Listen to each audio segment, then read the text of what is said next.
وہ زمانے میں معزز سے مسلمان ہو کر اور تم خوار ہوئے تارک قرآن ہو کر. خیرکم من تعلم القرآن وعلمہ، تم میں سے بہترین لوگ وہ ہیں جو قرآن سیکھیں اور سکھائیں. بسم اللہ الرحمن الرحیم. اللہم صلی علی محمد وعلی آل محمد وبارک وسلم. السلام علیکم ناظرین، پروگرام قرآن فورم میں ایک نئے موضوع کے ساتھ ایک بار پھر آپ کی خدمت میں حاضر ہیں. ناظرین، اللہ سبحانہ و تعالیٰ نے وقت اور زمانے کو پیدا فرمایا اور ان اوقات میں سے بعض کو بعض پر فضیلت عطا فرمائی اور کچھ مہینوں اور ایام کو خصوصی فضیلت اور امتیازی حیثیت بھی عطا فرمائی اور ایسے فضائل سے نوازا جس میں اجر و ثواب بڑھ جاتا ہے.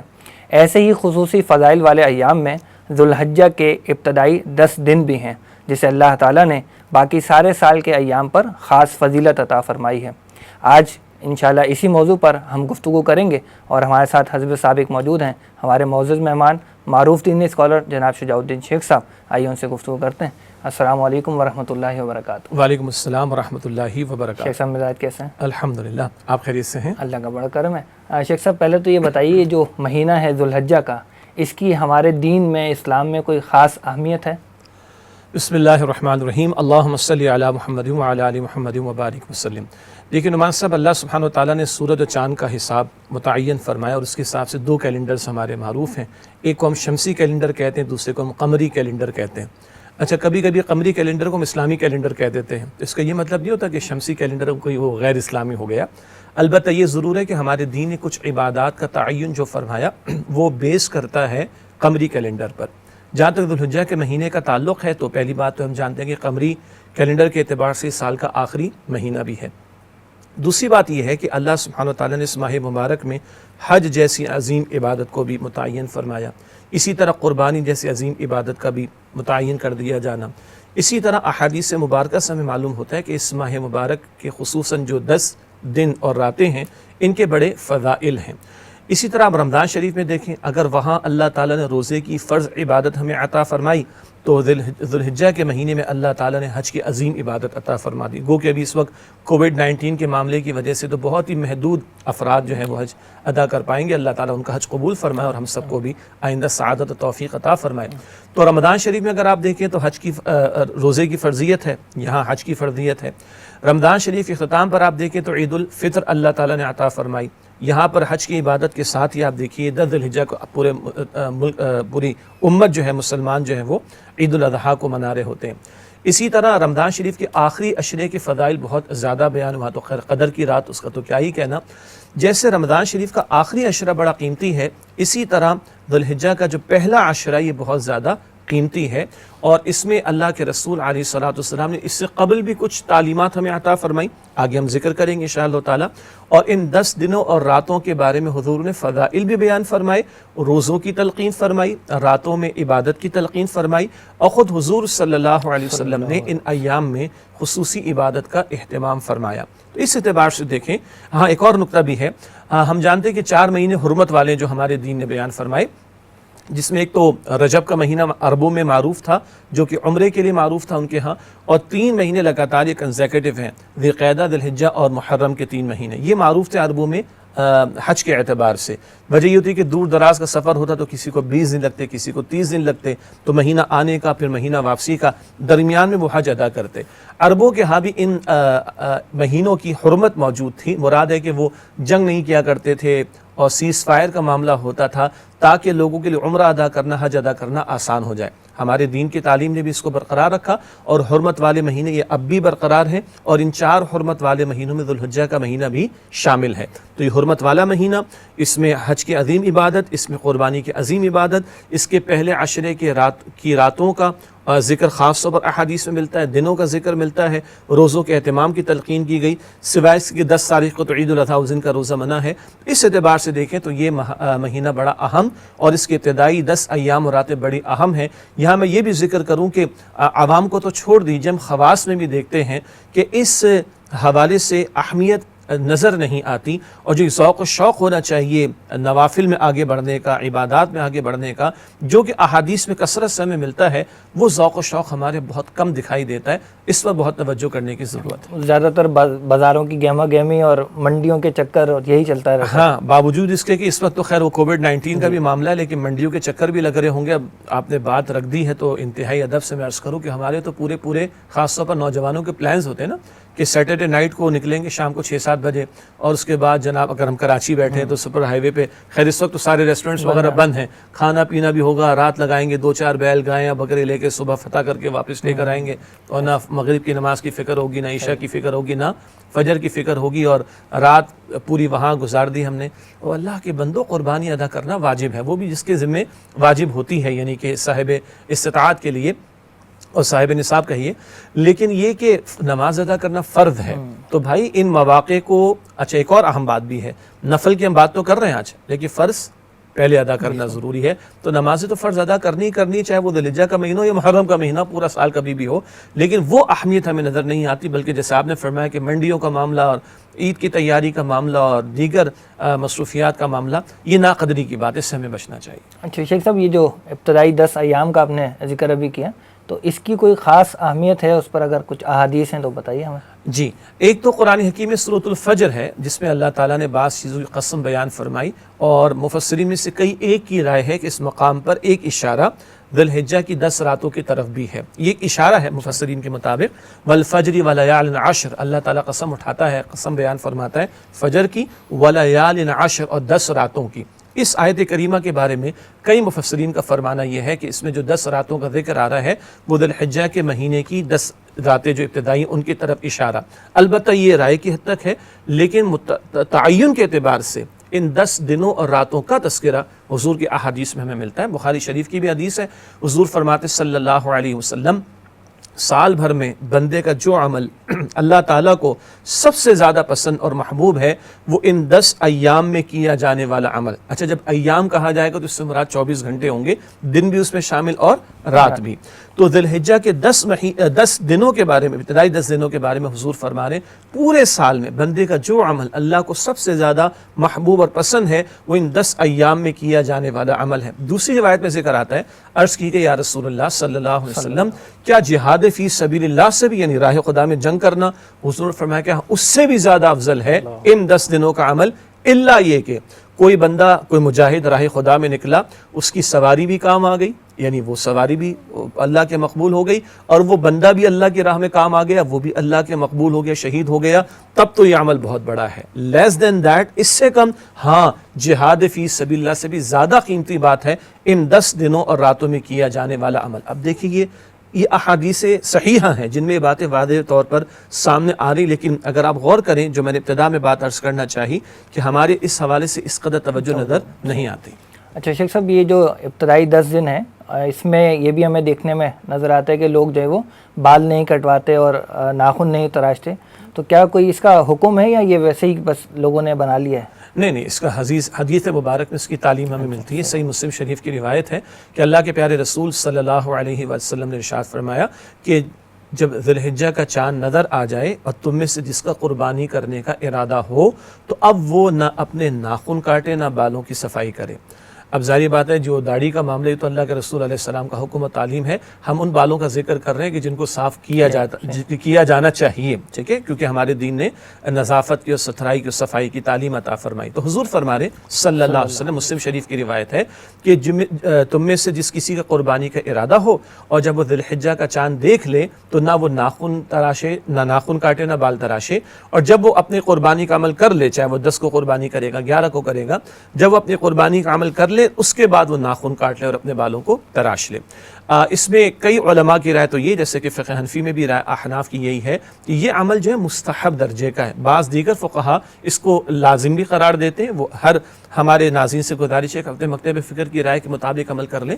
تو احناف کے ہاں اس کی جو رائے ہے وہ مستحب کے درجے میں. مراد یہ ہے یہ عمل کرے تو پسندیدہ بات ہے، یہ عمل کرے تو اچھی بات ہے. حضور توجہ دلا رہے صلی اللہ علیہ وسلم، بالفرض اگر یہ کوئی نہ کر سکے تو وہ گنہگار نہیں ہوگا۔ البتہ یہاں پر میں عرض کر دوں، جیسے آپ نے کہا نا کہ بعض لوگوں کو ہم دیکھتے ہیں کہ وہ نہ ناخن کاٹتے ہیں نہ وہ بال تراشتے ہیں، تو پیچھے تو حضور کی تعلیم موجود ہے صلی اللہ علیہ وسلم، لیکن ایک مستحب عمل میں تو لوگ بہت آگے نظر آتے ہیں اور فرض میں بڑے پیچھے نظر آتے ہیں۔ جیسے ابھی تھوڑی دیر پہلے ذکر ہوا، نمازوں کا اہتمام نہیں ہو رہا، لیکن مستحب عمل پر جو ہے وہ بڑا اہتمام کیا جا رہا ہے۔ اور آگے سنیے، انتہائی ادب سے میں عرض کروں کہ بعض لوگ جن کی بھی داڑھی نہیں ہے تو وہ 10 دن کے لیے شیو نہیں کراتے، جی وہ ناخن نہیں کاٹنے، بال نہیں کاٹنے، ادھر اپنے بکرے یا دوسرے جانور پہ چھری پھیری اور آگے جا کے جناب وہ شیو بھی کر لیا۔ یہ کیا بات ہوگی؟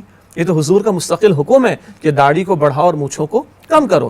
تو یہ حضور کی مستقل تعلیم کو چھوڑ کر ایک مستحب عمل سمجھ کر ایک مستحب عمل کو ہم نے 10 دن کے لیے اختیار کیا، اس کے بعد ہم نے جناب شیو کر ڈالا، یہ بات درست نہیں ہے۔ اور دوسری بات دوبارہ توجہ دلا رہا ہوں، دین اصل میں اس بات کا نام ہے کہ کس معاملے میں کس موقع پر کس وقت دین کا حکم کیا ہے۔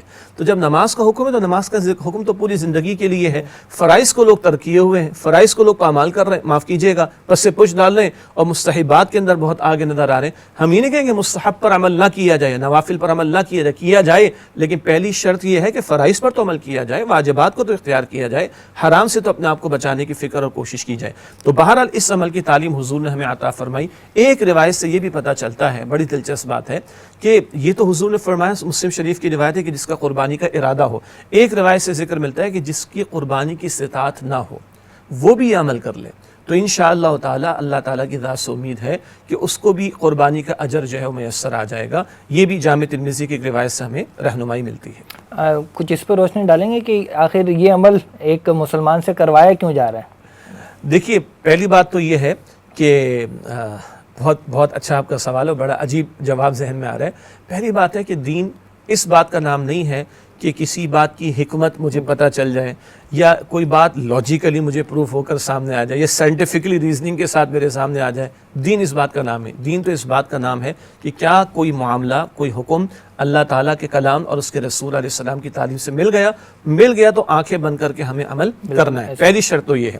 ہاں لیکن بھارت کمزور ہے نا، وہ چاہتے بھی کہ تھوڑا کوئی ریزننگ بھی ہمارے سامنے آ جائے۔ شرط یہ کہ جو حکم ثابت ہو گیا، جو تعلیم مل گئی، اس پر عمل درآمد بندہ کر لے، پھر اگر وہ حکمت تلاش کرے تو انشاءاللہ تعالی حکمتیں بھی اس کے سامنے آئیں گی۔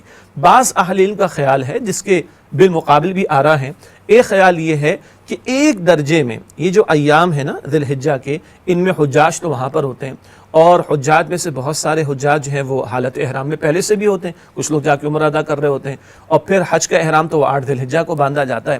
اور حالت احرام میں ہم اور آپ جانتے ہیں کہ اللہ تعالیٰ نے کچھ پابندیاں نبی علیہ الصلوۃ والسلام کے ذریعے ہمیں بتا دی کہ ناخن نہیں کاٹ سکتے، بال نہیں کاٹ سکتے، خوشبو نہیں لگا سکتے، زوجین کا تعلق قائم نہیں کر سکتے، وغیرہ وغیرہ۔ ان میں سے 2 پابندیوں کا ذکر کیا جا رہا ہے کہ تم ناخن نہ کاٹو اور بال نہ کاٹو، تاکہ ایک درجے میں کچھ مشابہت ہو جائے کس سے؟ حجاج سے۔ ظاہری بات ہے امت تو 2 ارب مسلمانوں پر مشتمل الحمدللہ، اور ابھی تو 1000 افراد حج کر پائیں گے اگر حالات بہتر ہوں گے انشاءاللہ تعالی۔ تو اگر پچھلے سال کی ہم بات کریں 17-18 لاکھ افراد تھے، ساری امت تو نہیں پہنچ سکتی۔ تو ایک بات یہ بتائی جا رہی ہے کہ وہاں جو لوگ پہنچ گئے، تم ان جیسی تھوڑی سی مشابہت اختیار کر لو۔ اس مشابہت اختیار کر لینے کے نتیجے میں امید اللہ تعالیٰ کی ذات سے کہ جو رحمت اللہ برکت ان کو عطا فرما رہا ہوگا، ان کی مشابہت کی وجہ سے کچھ حصہ اللہ تمہیں بھی عطا فرما دے گا۔ یہ بعض اہل علم کی رائے ہے، واللہ اعلم۔ لیکن یہ کہ اس نیت سے بھی آدمی کر لے کہ تعلیم تو حضور کی ہے، ہم اختیار کریں گے، اور امید رکھیں کہ اس مشابہت کے نتیجے میں اللہ کچھ ہمیں بھی اجر عطا فرما دے گا، تو اللہ تعالیٰ کی ذات سے بعید نہیں انشاءاللہ۔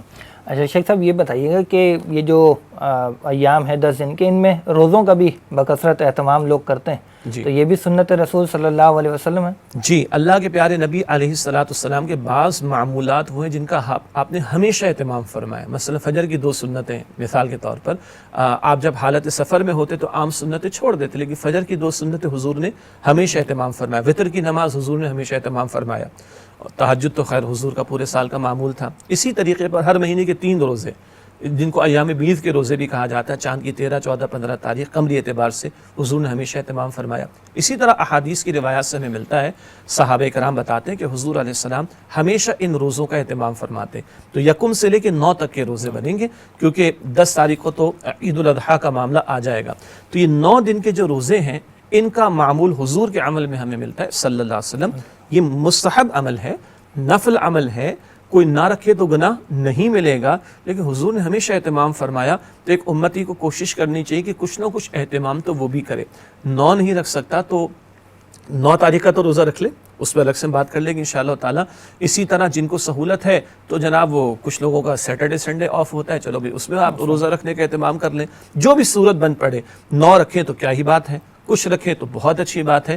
تو حضور علیہ السلام نے ہمیشہ ان کا اہتمام فرمایا. ایک روایت جس میں بعض محدثین نے ضعف کا ذکر بھی کیا، لیکن اعمال کے فضائل کے بیان میں ضعیف احادیث بھی نقل ہوتی ہیں.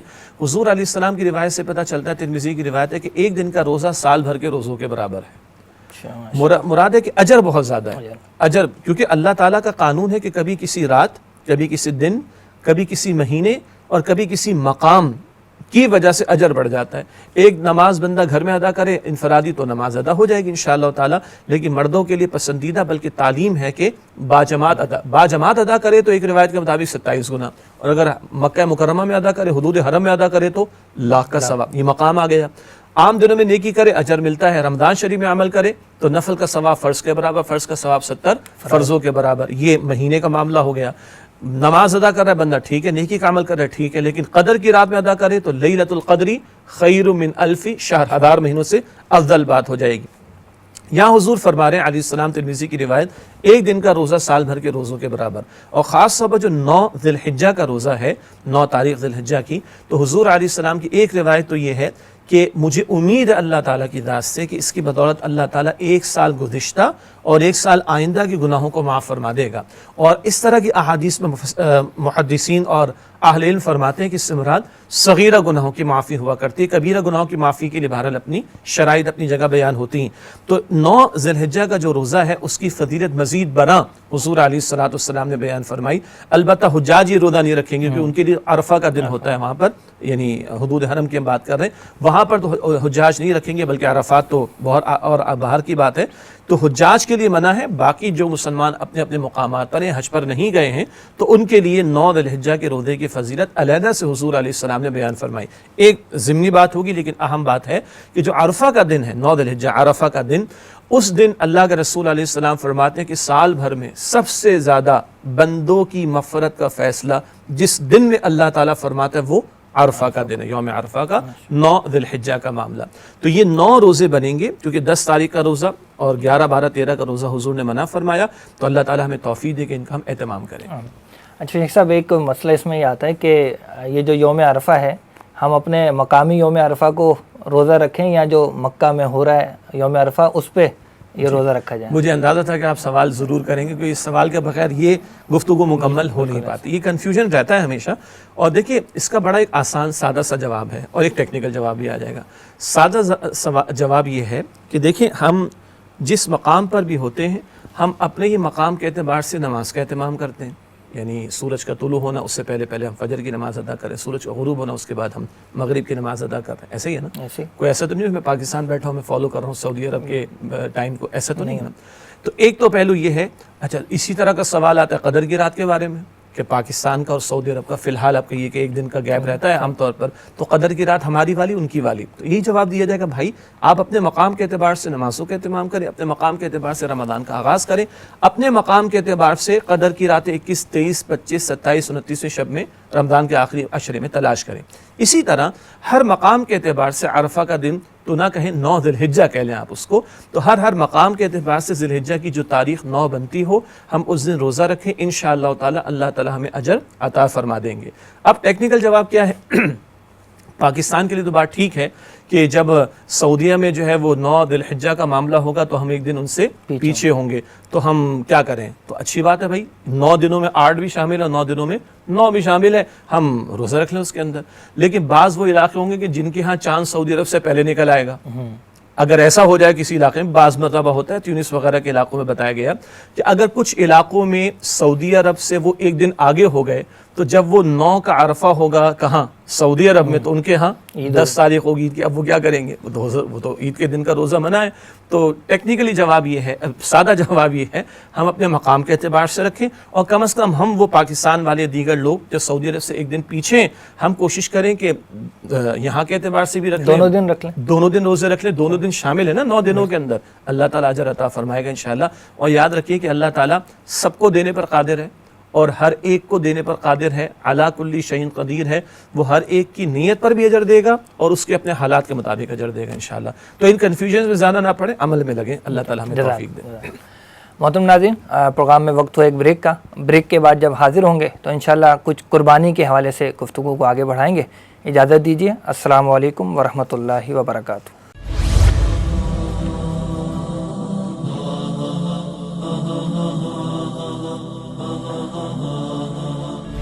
وہ زمانے میں معزز سے مسلمان ہو کر اور تم خوار ہوئے تارک قرآن ہو۔ خیرکم من تعلم القرآن وعلمہ، تم میں سے بہترین لوگ وہ ہیں جو قرآن سیکھیں اور سکھائیں۔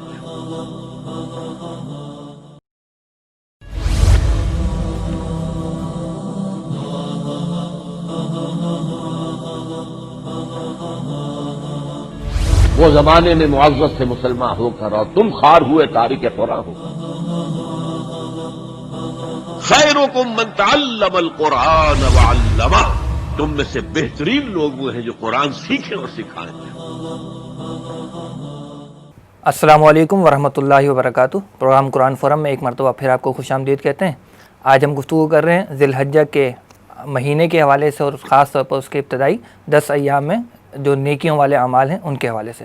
گفتگو کے لیے ہمارے ساتھ موجود ہیں جناب شجاع الدین شیخ صاحب۔ شیخ صاحب یہ بتائیے گا کہ آپ نے دن میں تو بتا دیا کہ روزے رکھ لیں اور وہ کام کر لیا، 8 روزے 9 روزے یا جتنے بھی ممکن ہو سکیں، کیا اس کے علاوہ راتوں میں کرنے کے لیے بھی کچھ ہیں ان 10 ایام میں، اور دن میں روزے کے علاوہ کیا اعمال انجام دیے جا سکتے ہیں؟ بہت اہم سوال ہے، کیونکہ دن کے ساتھ رات کا معاملہ بھی جڑا ہوا ہے۔ تو پہلی بات تو اس حدیث کو دہرا لیں کہ سارے سال میں سب سے زیادہ بندے کا جو عمل اللہ تعالیٰ کو پسند ہے وہ ان 10 ایام میں کیا جانے والا عمل، اور 10 ایام سے مراد 24 گھنٹے میں دن اور رات دونوں شامل ہیں۔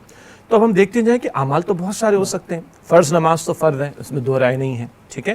اسی طریقے پر تلاوت قرآن کا عمل ہے، اسی طرح ذکر الہی کا عمل ہے، راہ خدا میں صدقہ خیرات پیش کرنے کا عمل ہے، دین کا علم حاصل کرنا یہ اپنی جگہ ایک کار ثواب ہے، خدمت خلق کا معاملہ مخلوق خدا کے کام آنے کی کوشش کرنا یہ اپنی جگہ ایک بہت اہم کرنے کا کام ہے۔ تو ایسے بہت سارے اعمال، حقوق العباد کو ادا کرنے کی بات کو آپ لے لیجئے، دعا کا اہتمام لے لیجئے، تو جتنی بھی عبادات کی نفلی شکلیں ہیں اور پھر بندوں کے ساتھ اچھے سلوک کا معاملہ ہے، ان سب کو اختیار کیا جا سکتا ہے۔ رات کے حوالے سے یہ بھی ذہن میں رکھیں، ایک بڑی حدیث میں ذکر آتا ہے، پھر اگین میں کہوں گا کہ اس کے ضعف کے بارے میں کچھ محدثین نے ذکر فرمایا، البتہ جیسے پچھلی وہ جو حدیث کا حوالہ پہلے آیا تھا کہ دن کا روزہ سال بھر کے روزوں کے برابر، تو رات کی عبادت ایسا ہے گویا کہ قدر کی رات کی عبادت، قدر کی رات ہے، صحیح، اس کا کوئی میچ نہیں ہو سکتا، لیکن ویسا ثواب اللہ تعالیٰ عطا فرما رہا ہوتا ہے۔ تو پتہ چلا کہ دن کے روزے کے ساتھ رات کی بھی عبادت، اس کا اہتمام بڑا قیمتی رہے گا اس ماہ مبارک کی ان 10 راتوں میں، راتیں 10 روزے تو 9 بنیں گے، تو 10 راتوں میں اس کا اہتمام کر لیں۔ اچھا جو روزے کے لیے اٹھ رہا ہے تو وہ تو تہجد کے ٹائم پر اٹھ رہا ہے، تو کوشش کریں کہ چند رکعتیں ادا کر لیں۔ اسی موقع پر دعا کا اہتمام، اللہ تعالیٰ پہلے آسمان پر اپنی شان کے مطابق نزول فرماتے، دعا کا اہتمام ہو جائے، استغفار کا اہتمام، یہ پورے سال کا معمول ہونا چاہیے، لیکن 10 راتوں میں بندہ جو اٹھ رہا ہے کوشش کرے کہ وہ تہجد کا اہتمام کرے، استغفار کا اہتمام کرے۔ اسی طریقے پر مجموعی اعتبار سے آدمی، ہاں ایک اور بات اللہ تعالیٰ نے یاد دلا دی، لیکن نعمان صاحب جب کسی دن یا رات یا مہینے یا مقام کی فضیلت کی وجہ سے عمل کا اجر بڑھ جاتا ہے، جب کسی دن رات مقام یا مہینے کی فضیلت کی وجہ سے کسی نیکی کا اجر بڑھ جاتا ہے تو ڈرنا چاہیے کہ گناہ کی شدت بھی بڑھ جائے گی۔ یہ اہل علم نے بات واضح طور پر بیان فرمائی۔ تو ایک اور اہم بات یہ ہے کہ بھائی گناہوں سے بچنے کا اہتمام، جیسے رمضان شریف ہے نیکیوں کا ثواب بڑھ جاتا ہے نا، تو گناہ کی شدت بھی بڑھ جاتی ہے۔ تو ایک اور اہم معاملہ یہ ہے کہ ہم گناہوں سے اپنے آپ کو بچائیں، بلکہ مجھے اجازت دیجیے کہ نوافل میں آگے بڑھنا مطلوب ہے، پسندیدہ ہے اور ہونا چاہیے، لیکن نوافل میں آگے بڑھنے کے ساتھ بلکہ اس سے بھی بڑھ کر گناہوں سے اجتناب کا اہتمام کرنا چاہیے۔ اور حدیث میں آتا ہے، حضور فرماتے صلی اللہ علیہ وسلم، تم گناہوں سے بچنے والے ہو جاؤ، تم سب سے بڑے عبادت گزار ہو جاؤ گے۔ تو یہ بھی ایک پہلو ہے کہ جہاں نیکی کا اجر ان ایام اور راتوں میں بڑھ جاتا ہے وہیں گناہ کی شدت بھی بڑھ جاتی ہے، تو ہمیں اپنے آپ کو گناہوں سے بھی بچانے کی کوشش کرنی چاہیے۔ اچھا شیخ، بلکہ ایک حدیث میں یہ ذکر بھی آتا ہے نا کہ گناہ کا ارادہ اگر کوئی شخص کرتا ہے اور پھر نہیں کرتا تو اس پر بھی اس کو نیکی ملتی ہے۔ ماشاءاللہ، وہ بڑی پیاری حدیث ہے نا کہ بندہ کسی نیکی کا ارادہ کرے اور نہ کر سکے تو بھی نیکی لکھی جاتی ہے۔ نیکی کا ارادہ کر لے تو 10 سے لے کے 700 گنا تک اس کو اجر عطا ہوتا ہے۔ نیکی کا گناہ کا ارادہ کرے اور نہ کیا، اس نے رک گیا تو بھی نیکی لکھی جاتی۔ جزاک اللہ خیر۔ تو گناہوں سے بچنا اپنی جگہ نیکی ہے، بلکہ اللہ کے رسول علیہ السلام نے فرمایا سبحان اللہ کہ جو اللہ کی حرام کردہ باتوں سے بچتا ہے، ترمذی شریف کی روایت، جو اللہ کی حرام کردہ باتوں سے بچتا ہے اس کا اللہ کے ہاں وہی مقام ہے جو اس شخص کا مقام ہے جو ہمیشہ رات کو نوافل ادا کرتا ہو اور ہمیشہ دن میں روزے رکھتا ہو۔ تو اللہ وہ مزاج مجھے بھی عطا کرے، میں بھی خطا کار ہوں، اللہ ہمیں توفیق دے کہ جہاں ہم نیکیوں میں آگے بڑھ رہے ہیں وہاں ہم گناہوں سے اجتناب کی روش میں بھی آگے بڑھتے چلے جائیں، تو یہ خود اپنی جگہ ایک نیکی کا عمل ہوگا انشاءاللہ۔ اچھا شیخ صاحب، یہ جو ذی الحج کا مہینہ آتا ہے تو سب سے بڑی جو عبادت عید اور قربانی سب کی نظر اسی پر ہوتی، اور اس عید کے حوالے سے حضرت ابراہیم علیہ السلام، حضرت اسماعیل علیہ السلام، ان کی جو بھی قربانیاں ہیں، اور خاص طور پہ اسماعیل علیہ السلام جو قربان ہونے کے لیے تیار ہو گئے اللہ کے حکم پر اور والد کے بتانے پر، تو ابراہیم علیہ السلام کی جو بھی اللہ تعالیٰ نے امتحانات لیے ہیں ان کے حوالے سے تو کچھ ذرا ہمارے ناظرین کو آگاہ کریں۔ بالکل نعمان صاحب، بڑا اہم سوال آپ نے اٹھایا اور اس کے پیچھے ایک پوری داستان ہے، میں اس کا تذکرہ کرنا چاہوں گا، لیکن اس گفتگو کے تعلق سے ایک بات مجھے اور یاد آئی کہ ایک عمل تو ہم سب کو معلوم ہے ان ایام میں، وہ ہے تکبیرات تشریق کا معاملہ، کہ 9 ذی الحجہ کی فجر سے لے کر 13 ذی الحجہ کی عصر تک یہ 23 نمازیں بنتی ہیں۔ ہر فرض نماز کے بعد تکبیر تشریق پڑھتے ہیں ہم، اللہ اکبر لا الہ الا اللہ واللہ اکبر وللہ الحمد۔ یہ تکبیر تشریق جو کہلاتی ہے یہ احناف کے ہاں مردوں کے لیے بلند آواز سے پڑھنا واجب ہے اور عورتوں کو آہستہ آواز سے پڑھنا ہوگا۔ کوئی زائد بھی پڑھے تو ٹھیک ہے، لیکن کم از کم ایک مرتبہ پڑھنا بلند آواز سے مردوں کے لیے واجب، اور خواتین کو آہستہ آواز سے پڑھنا ہے۔ یہ تو شروع ہوتی ہیں 9 ذی الحجہ کی فجر سے 13 ذی الحجہ کی عصر تک۔ باقی انشاءاللہ کسی اور نشست میں ہم عید الاضحیٰ کے تعلق سے الگ سے بات کر لیں گے، لیکن یہ بھی نوٹ کرنے کے قابل بات کہ صحابہ کرام میں سے بعض صحابہ کا یہ ہمیں معمول ملتا ہے کہ وہ ان تمام کے تمام 10 ایام میں کثرت سے اللہ کا ذکر کرتے اور کثرت سے تکبیرات پڑھتے ہیں۔ یہی تکبیرات بھی اللہ اکبر لا الہ الا اللہ واللہ اکبر وللہ الحمد، اللہ اکبر کبیرہ والحمد للہ کثیرہ وسبحان اللہ بکرۃ واصیلا۔ بعض صحابہ کرام کا ذکر ملتا ہے وہ بازاروں میں جاتے تھے اور بلند آواز سے ان تکبیرات کا اہتمام کرتے۔ ہمارے معمول اکثر و بیشتر ہمیں نظر نہیں آتا، تو کوشش کریں کہ اللہ کے پیارے رسول علیہ السلام کی یہ سنت کہ آپ ان ایام روزوں کا اہتمام کرتے اور آپ نے توجہ دلائی، ہم اس کا ریوائول کریں، اور صحابہ کرام کا یہ معمول کہ وہ کثرت سے تکبیرات کا اہتمام کرتے، اللہ تعالیٰ ہمیں اس کی توفیق عطا اس کی طرف توجہ بھی نہیں ہوتی، توجہ نہیں ہوتی۔ تو میرا خیال ہے کہ جو ائمہ مساجد ہیں وہ توجہ دلائیں، خطباء ہیں وہ جمعے کی نماز میں، جمعے کے خطبے میں توجہ دلائیں، اور کوشش کریں، یعنی مجھے منظر یاد ہے الحمدللہ، اللہ تعالیٰ ہم سب کو حج کی سعادت عطا فرمائے، تو 2-3 مرتبہ جب ہم گئے اللہ کی توفیق سے تو وہاں میں نے بزرگ لوگوں کو دیکھا، حرمین میں بھی یعنی مسجد نبوی میں بھی اور مسجد حرام میں بھی، وہ بلند آواز سے گزر کے اللہ اکبر، اس سے ہم بازار کی طرف جا رہے ہیں تو اللہ اکبر، کوئی ادھر سے آواز آ رہی کوئی ادھر سے آواز آ رہی، ایک ماحول بنتا ہے اس وقت۔ تو کیونکہ صحابہ کا معمول موجود ہے تو اس کو ہمیں اختیار کرنے میں کوئی حرج کی بات نہیں، اسی لیے میں نے چاہا کہ آج ہم توجہ اپنے ناظرین کو دلا دیں۔ اب آئیے جو سوال آپ نے اٹھایا سیدنا ابراہیم علیہ السلام کے تعلق سے، تو دیکھیے ہم انشاءاللہ تعالی عید الاضحیٰ کا معاملہ ہے، قربانی کا معاملہ، اللہ نے چاہا تو آج تو شاید وقت کم ہو، اگلی نشست میں کوشش کریں گے کہ انشاءاللہ امید ہے کہ آپ ہمارے ساتھ ہوں گے، رابطہ رکھیں گے اور بات کو جاری رکھیں گے، لیکن اس وقت یہ ذہن میں رکھیں کہ قربانی کا عمل لیں، حج کے بہت سارے مناسک کو دیکھیں، تو یہ سارے اعمال سیدنا ابراہیم علیہ السلام کی طرف نسبت رکھتے ہیں، بلکہ ان کے گھرانے سے نسبت رکھتے ہیں۔ اور اگر سیدنا ابراہیم علیہ السلام کی داستان کو ہم قرآن حکیم میں پڑھیں تو اللہ تعالیٰ نے تو امتحان میں کامیاب ہو جانے والی شخصیت کے حوالے سے خاص طور پر ان کو نمایاں کر کے ہمارے سامنے رکھا۔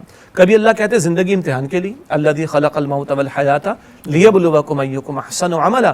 اللہ نے موت اور حیات کا سلسلہ اس لیے قائم فرمایا کہ اللہ تمہارا امتحان لے کہ تم میں سے عمل کے اعتبار سے بہترین کون ہے. اور اللہ قرآن میں فرماتا ہے سورہ البقرہ کی آیت نمبر 124 میں کہ اللہ سبحانہ و تعالیٰ نے ابراہیم علیہ السلام کا امتحان لیا کچھ باتوں میں، فَأَتَمَّهُنَّ.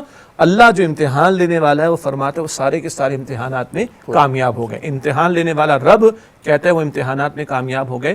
امتحانات کا ایک پورا تسلسل ہے. اگر آپ گھر کی بات لیں، آزر کے بارے میں معروف رائے ایک یہ ہے کہ وہ ابراہیم علیہ السلام کے باپ، اور ایک رائے کچھ اور بھی اس کے برعکس چچا کی بیان ہوئی. خیر، لیکن گھر میں ایک وہ شخص ہے کہ جو بت تراش ہے، اور اس کے مقابلے میں جو ہے وہ ابراہیم علیہ السلام کلمہ توحید بلند کر رہے ہیں اور گھر سے نکل جانے کا حکم دیا جا رہا ہے. آپ علیہ السلام کی قوم 3 قسم کے شرک میں مبتلا تھی، یعنی شاہ پرستی بھی تھی، بادشاہ کی پوجا کا معاملہ، بت پرستی بھی تھی. مشہور واقعہ خود قرآن میں ہے، سورۃ الانبیاء میں سارے بتوں کو توڑ کے ایک بڑے کو چھوڑ دیا تھا. اور ستارہ پرستی کے شرک میں بھی پوری قوم مبتلا تھی. اس پوری قوم کے مقابلے میں کھڑے ہو کر توحید کا نعرہ بلند کر رہے ہیں. نمرود کے ساتھ ان کا مکالمہ مشہور ہے جو سورۃ البقرہ میں ہم پڑھتے ہیں. تو وقت کے نمرود، وقت کے بادشاہ کے سامنے کھڑے ہو کر کلمہ حق جو ہے وہ ابراہیم علیہ السلام بلند کر رہے ہیں. آگ میں ڈالا جا رہا ہے تو اللہ تعالیٰ پر توکل کر کے آگ میں جانے کو تیار ہیں، لیکن اللہ سبحانہ وتعالیٰ نے آگ کو ان کے لیے جو ہے وہ ٹھنڈا کر دیا، سلامتی والا بنا دیا. پھر ان کو ہجرت پر مجبور کیا جا رہا ہے تو اپنے وطن کو چھوڑ کر راہ خدا میں نکل گئے. برسوں کی دعاؤں کے بعد اللہ نے بیٹا عطا کیا. اللہ تعالیٰ فرماتے ہیں کہ اپنی بیوی اور اپنے بچے کو بے آباد زمین میں چھوڑ کر آ جائیے. اور بی بی ہاجرہ کہتی ہیں اللہ کا حکم ہے. فرمایا کہ اللہ کا حکم ہے. وہ اللہ کی بندی، کتنا آسانی سے جملہ میں اگلا کہہ دوں گا، وہ کہتی ہے کہ آپ چلے جائیں، اللہ تعالیٰ ہمیں ضائع نہیں کرے گا. ایک ماں جس کی گود میں دودھ پیتا بچہ اور جنگل بیاباں ہے، کوئی آبادی نہیں ہے، پانی تھا وہ ختم، کھجوریں تھی وہ ختم، پھر وہ صفا مروہ کے ان کا چکر لگانا، اللہ پر توکل کا معاملہ. اللہ نے معجزہ عطا فرما دیا، زمزم کو جاری کر دیا. اچھا جی، اس کے بعد اللہ سبحانہ و تعالیٰ کیا فرماتا ہے، جو انتہا اس واقعے کی سورہ صافات میں تقریباً 10 آیات میں ذکر آتا ہے کہ رب کائنات نے رب کائنات نے حضرت ابراہیم علیہ السلام کو خواب میں دکھایا کہ وہ اپنے ہاتھ سے اپنے بیٹے کو جو ہے ذبح کر رہے ہیں. بیٹے کے سامنے اپنا خواب بیان کیا. پیغمبر کا خواب وحی پر مبنی ہوتا ہے، یہ دیکھنے کے لیے کہ بیٹے کی تربیت کس انداز سے ہوئی. بیٹا بھی کہتا ہے ابا جان جو اللہ نے حکم دیا کر ڈالیے اس پر عمل، اللہ نے چاہا تو آپ مجھے صبر کرنے والوں میں سے پائیں گے. یہ میں نے چند جملے آپ کے سامنے رکھے، لیکن پوری قوم کے مقابلے میں کھڑا ہونا، گھر کو چھوڑنے کو تیار، وقت کے بادشاہ کے سامنے کھڑا ہونا، آگ میں کود جانے کو تیار ہونا، ہجرت کرنا، وطن کو گھر بار کو چھوڑنے کو تیار ہو جانا، بیوی اور دودھ پیتے بچے کو بے آباد زمین میں چھوڑنے کو تیار ہو جانا. اور اب بڑھاپا ہے 100 برس کے کم و بیش، اور ابھی 13-14 برس کے اسماعیل علیہ السلام ہیں. اور بڑھاپے کا ظاہر کے اعتبار سے کو واحد سہارا اللہ فرماتے ہماری راہ میں پیش کر دو. تو یہ اس قربانی کے پیچھے پوری ایک داستان بھی ہے. عید الاضحیٰ مناتے ہیں، قربانی نسبت ابراہیم علیہ السلام اسماعیل علیہ السلام کی طرف. حج کے لیے جاتے ہیں، خانہ کعبہ کا طواف کرتے، از سر نو تعمیر ابراہیم علیہ السلام نے فرمائی. صفا مروہ کی سعی کا معاملہ ہوگا تو بی بی ہاجرہ بھی یاد آ جائیں گے، حضرت ابراہیم بھی یاد آ جائیں گے. تو اگر آپ حج کے مناسک کو دیکھیں، قربانی کی عظیم عبادت کو دیکھیں، یہ ادائیں ہمیں ابراہیم علیہ السلام کے گھرانے کی یاد دہانی کراتی ہیں. اس میں چاہے وہ رمی کا معاملہ ہو یا جی بالکل رمی کا معاملہ بھی وہی جو جزاک اللہ خیرن کہ جب وہ ابراہیم علیہ السلام تیار ہو گئے حضرت اسماعیل علیہ السلام کو ذبح کرنے کے لیے، تو معروف روایت کے مطابق شیطان نے بار بار ورغلانے کی کوشش کی، تو وہ ابراہیم علیہ السلام نے بھی کنکری کچھ اس طرح کی اختیار کی ہوگی. تو آج وہ ہم کنکری جو مارتے، اللہ اکبر، کیا ہے مطلب کنکری؟ یہ عمل تو کر رہے ہیں کیونکہ سنت رسول صلی اللہ علیہ وسلم، مگر اس بات کا اظہار کہ شیطان کے خلاف نفرت کا اظہار اور رب کے حکم پر عمل کرنے کے لیے استقامت کا اظہار، اللہ اکبر کہہ کے، اللہ اکبر کہہ کے، اللہ اکبر کہہ کے. جزاک اللہ. شیخ صاحب آخر میں ہمارے ناظرین کے لیے بتا دیں کہ ابراہیم علیہ السلام کی زندگی جو ہے، ان کے جو سارے امتحانات ہیں، اس میں ہمارے لیے کیا سبق ہے؟ دیکھیے، اللہ سبحانہ و تعالیٰ نے اپنے رسولوں کے واقعات جو قرآن میں ہمارے سامنے رکھے وہ ہماری رہنمائی کے لیے. اچھا، قرآن حکیم سبحان اللہ سورہ حج کے آخر میں کیا فرماتا ہے؟ هو سماکم المسلمین من قبل وفی ہذا.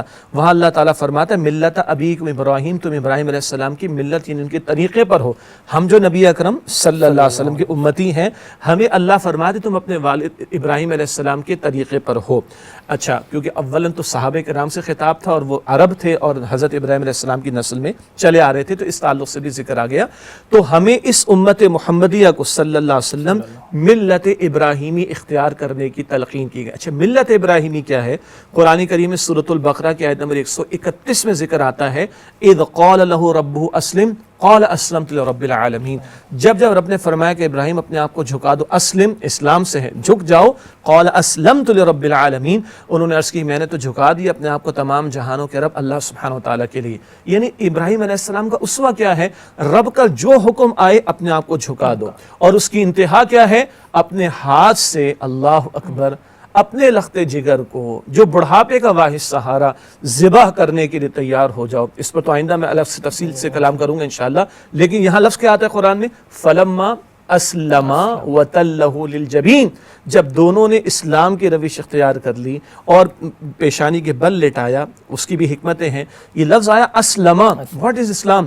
اپنے آپ کو سرنڈر کر دینا اللہ کے سامنے، چاہے جو حکم آئے، بیوی کو چھوڑنا پڑ جائے، بچے کو چھوڑنا پڑ جائے، حتیٰ کہ بیٹے کو ذبح کرنے کا تقاضا آ جائے، اللہ کے پیغمبر ابراہیم علیہ السلام نے یہ سب کچھ کر کے دکھا دیا۔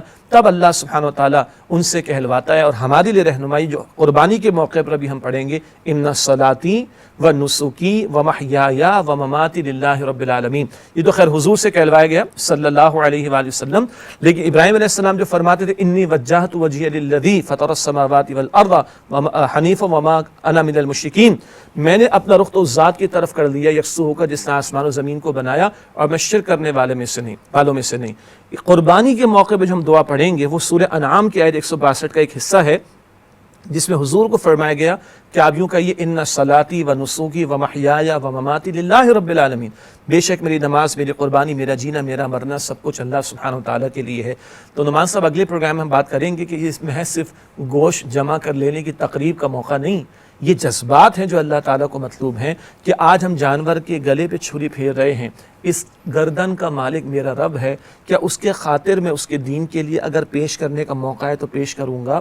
آج میں چند ہزار کا جانور راہ خدا میں پیش کر رہا ہوں، میرا تو سب کچھ میرے رب کا ہے، میں اس کے لیے لگانے اور اس کی خاطر سب کچھ قربان کرنے کا جذبہ اپنے اندر پیدا کر رہا ہوں کہ نہیں کر رہا؟ یہ جذبات ہیں جو اللہ تعالیٰ کو چاہیے۔ قرآن کہتا ہے نا سورہ حج کی آیت نمبر 37 میں لن ینال اللہ لحومها ولا دماؤها ولکن ینالہ التقوی منکم، اللہ کو خون نہیں پہنچتا ان جانوروں کا، گوشت نہیں پہنچتا، لیکن تمہارا تقوی اس کے جذبات ہیں جو اللہ تعالیٰ کو چاہیے۔ اللہ ان جذبات کے ساتھ ہمیں ابھی قربانیوں کا اہتمام کرنے کہ جانور وغیرہ لائیں، اور جب پیش کریں تو ان جذبات کے ساتھ ہم ذبح کریں جانوروں کو۔ اللہ توفیق عطا فرمائے۔ شیخ صاحب جاتے جاتے یہ بھی بتا دیں کہ ابراہیم علیہ السلام نے جو اتنا کچھ امتحانات کو پاس کیا تو اللہ نے انعام ان کو کیا دیا؟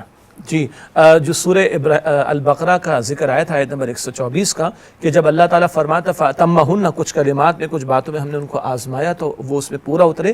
قَالَ إِنِّي جَاعِلُكَ لِلنَّاسِ إِمَامًا، اللہ نے فرمایا کہ ابراہیم میں تمہیں تمام انسانوں کا امام بنانے والا ہوں۔ امام الناس کا منصب گھر بیٹھے نہیں ملا، یہ جو آج ہمارے کانسیپٹ ہے نا کہ ڈرائنگ روم میں بیٹھ کر ہم امت کے مسائل پر ڈسکشن کر لیں، ہم جناب اسمارٹ فونز کے اوپر فلسطین کے مسئلے کو جو ہے وہ فارورڈ کر دیں، کشمیر کے مسئلے کو فارورڈ کر دیں، اس طرح امت کو امامت نہیں مل سکتی۔ آزمائشوں کی بھٹیوں سے گزرنا پڑے گا، اپنی محبوب ترین شے کو راہ خدا میں پیش کرنے کے لیے تیار رہنا پڑے گا، تب اللہ کہتا ہے انی جاعلک للناس اماما، اے ابراہیم میں تمہیں انسانیت کا امام بنانے والا ہوں۔ ختم نبوت کے بعد اب امت محمدی ہے صلی اللہ علیہ وسلم جس کو اس منصب پر فائز کیا گیا، لیکن آج جو امت کی صورتحال ہے کچھ کہنے کی ضرورت نہیں، امت ریوائول چاہتی ہے، امامت چاہتی ہے، تو ابراہیم علیہ السلام کا اسوہ ہمارے سامنے ہے۔ ان آزمائشوں سے گزرنے کے بعد امامت کا منصب ملتا ہے، محض پیدائشی طور پر ہم یہ سمجھے کہ ہم ہیں، قطعاً یہ بات درست نہیں، بلکہ ایمان اور عمل کے تقاضے پورے کرنا، جان و مال کھپانے کے لیے تیار رہنا، اس کے بعد امامت کا منصب ملتا ہے۔ اللہ نے اپنا دوست بھی بنایا ہے وَاتَّخَذَ اللَّهُ إِبْرَاهِيمَ خَلِيلًا، اللہ سبحانہ وتعالیٰ نے ابراہیم علیہ السلام کو اپنا خلیل بنایا۔ خلیل کہتے ہیں جو انتہائی رازداری کا دوست ہو، جس سے بڑی راز و نیاز کی انسان باتیں کر لیتا ہے، تو اللہ تعالیٰ نے ابراہیم علیہ السلام کو خلیل بنایا، یہ قرآن میں ہے۔ حدیث میں حضور نے فرمایا میں بھی اللہ کا خلیل ہوں صلی اللہ علیہ وآلہ وسلم۔ پھر آپ دیکھیے کہ اللہ سبحانہ وتعالیٰ نے ابراہیم علیہ السلام کی نسل میں ایک طرف جناب اسحاق ہیں، اسحاق کے بیٹے یعقوب ہیں علیہ السلام، اور یعقوب علیہ السلام کے 12 بیٹے، اور 12 بیٹوں سے نسل انسانی کا قافلہ آگے چلا، ہزاروں انبیاء بنی اسرائیل میں آئے، اور دوسرے جناب اسماعیل علیہ السلام ہیں، ان کی صدیوں کے بعد 2500 برس کے بعد جا کر دعائے خلیل علیہ السلام نبی مکرم صلی اللہ علیہ وسلم تشریف لائے۔ تو اسی لیے حضرت ابراہیم علیہ السلام کو ابو الانبیاء بھی کہا جاتا ہے، الانبیاء کے والد، تو خلیل اللہ بھی ہیں اور ابو الانبیاء بھی ہیں اور امام الناس بھی ہیں، اور اللہ اکبر، اللہ تعالیٰ کم از کم 6 مرتبہ بیان فرماتا ہے وما کان من المشرکین، وہ مشرکین میں سے نہیں تھے، مراد ہر طرح کا شائبہ قطعاً نہیں تھا۔ ہمارے معاملات تو کیا ہیں، وہ جو کہا کہ براہیم نظر پیدا مگر مشکل سے ہوتی ہے، ہوس چھپ چھپ کے سینوں میں بنا لیتی ہے تصویریں، کہیں نہ کہیں شائبہ آ جاتا ہے، لیکن اللہ سند دیتا ہے ابراہیم علیہ السلام کو وما کان من المشرکین، اور مشرکین میں سے نہیں تھے۔ تو بہرحال یہ قربانی ہمیں یاد تو دلائے سیدنا ابراہیم کی، اور وہ جذبہ تو عطا کرے کہ جس کے نتیجے میں اللہ تعالیٰ نے یہ مناصب ان کو عطا فرمائے۔ وہ تو خیر اللہ کے رسول تھے، مگر ہم بھی کوئی بلندی چاہتے ہیں، امامت چاہتے ہیں، عروج چاہتے ہیں، ریوائول چاہتے ہیں، تو وہ آن لائن نہیں ملے گا ہمیں، اس کے لیے ہمیں سٹرگل کرنی پڑے گی، جد و جہد کرنا پڑے گی، جس کے تسلسل میں یہ آزمائش ابراہیم علیہ السلام پر جو آئیں، جن میں یہ قربانی کا واقعہ بھی ہے الحمدللہ۔ جزاک اللہ خیر، بہت شکریہ آپ کی قیمتی لمحات کا۔ جزاک اللہ۔ محترم ناظرین، اللہ تعالیٰ سے دعا ہے کہ اللہ تعالیٰ ہمیں ذوالحجہ کی ان مبارک ساعتوں سے بھرپور فائدہ اٹھاتے ہوئے ان میں زیادہ سے زیادہ نیکیاں کمانے کی توفیق عطا فرمائے، آمین۔ انشاءاللہ اگلے ہفتے ہم قربانی اور عید الاضحیٰ کے موضوع کے ساتھ آپ کی خدمت میں حاضر ہوں گے، تب تک کے لیے اجازت دیجیے، السلام علیکم ورحمۃ اللہ وبرکاتہ۔